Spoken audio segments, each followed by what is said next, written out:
Here's check on stories we're following for you today on Robin Hood Radio. Region 1 has announced that Housatonic Valley Regional High School will shift to remote learning for all students beginning today. This COVID-19 update came through last night at about 8:30. Staff, students, and of course, parents were informed that 2 students at Housatonic have been in close contact with a family member who is symptomatic and who tested positive for COVID-19. Out of an abundance of caution and to provide time to clean and organize contact tracing, Housatonic will shift to remote learning for all students beginning today. Mr. Sturver and Mr. Sheeby will alert everybody who's been in close contact with the students, and they will follow up with information about student test results when they receive them.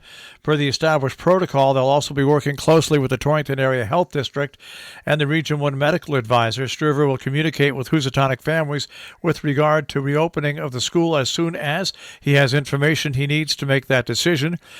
In the media, a 37-year-old Brooklyn man died on Wednesday after state police said he failed to stop and yield the right-of-way at an intersection stop sign. Christian P. Brink was driving southbound on Route 83, approaching Route 44. He made a left turn, continuing eastbound on 44, struck a sanitation truck. Brink and his passenger transported to Sharon Hospital by Northern Dutchess paramedics. The passenger suffered non-life-threatening injuries. Brink was pronounced dead at the hospital. Police said the crash remains under investigation. In a story out of the Republican American, 30 test sites have been added. Nearly 100 towns and cities are at top alert.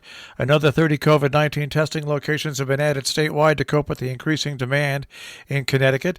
The announcement yesterday came as the number of towns and cities on the highest alert level more than doubled from 40 municipalities a week earlier to nearly 100, representing 80% of the state's population. In Columbia County, the Columbia County office building was closed yesterday after 2 employees were placed under quarantine. The 2 employees were placed under quarantine because of possible direct exposure to people who had tested positive for COVID-19. According to the county's website, the building was closed on Wednesday because of Veterans Day and will reopen sometime today after it's been cleaned and sanitized. The county announced it was closing out of an abundance of caution on social media pages yesterday. In addition to recent outbreaks at Marist College in the town of Poughkeepsie and a rehabilitation center in Fishkill, Dutchess County this week saw 2 deaths, its second consecutive day with multiple deaths. The number of residents hospitalized with COVID-19 jumped to 23 on Tuesday. The most recent data available on the county's online COVID-19 dashboard, a number that was 10 as of recently as this weekend.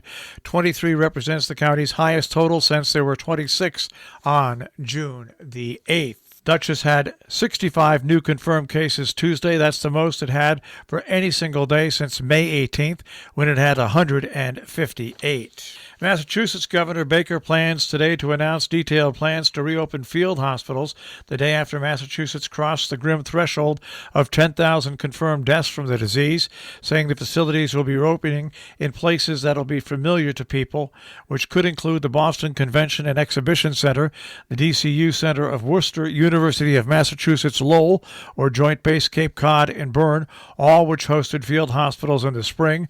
Quote, "This is a drill and a process that I think at this point we'll have a fair amount of experience with, and I think in many ways this is not just an issue for Massachusetts, it's a challenge for the rest of the country and frankly most of the Western world." That from Baker yesterday. Along with 2,495 new cases, the Department of Public Health reported that Massachusetts hospitals were operating at 72% occupancy rate for non-intensive care units, beds, and 50% capacity in intensive care. Out of Columbia County Citizens Climate Lobby, Columbia County chapter is announcing the formation of a diversity team, is looking for help in that effort.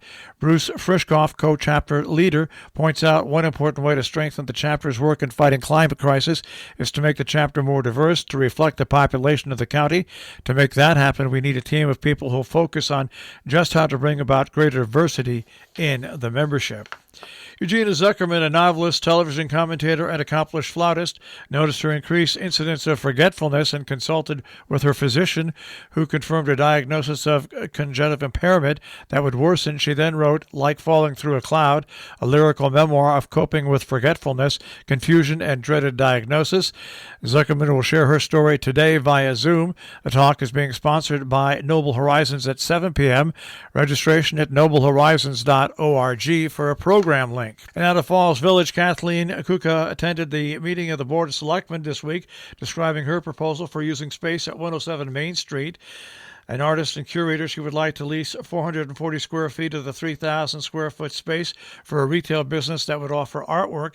It would be called Furnace Art on Paper Archive and display artwork. They are planning a spring 2021 opening. The gallery would be on the right side of the building, adjacent to an area that is being renovated into what is called the Village Green Market. That enterprise will feature local products and a place where people can buy certain foods in town. Medicare open enrollment session is happening at Sharon Town Hall with Social Services Director Miriam Jones. It runs from 9 until 3 p.m.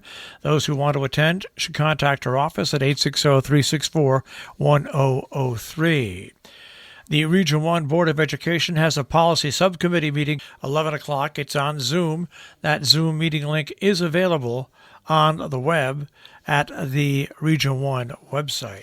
Our business brief is underwritten by Morgans at the Interlaken, interlakenin.com. You can also find them on Facebook. And Salisbury Bank, salisburybank.com. The Dow Jones Industrial Average will start off today at 29,080.17, the NASDAQ at 11,709.59, and the S&P 500 at 3537.01. We'll take a look at the tri-state forecast. That'll come your way in just a few moments.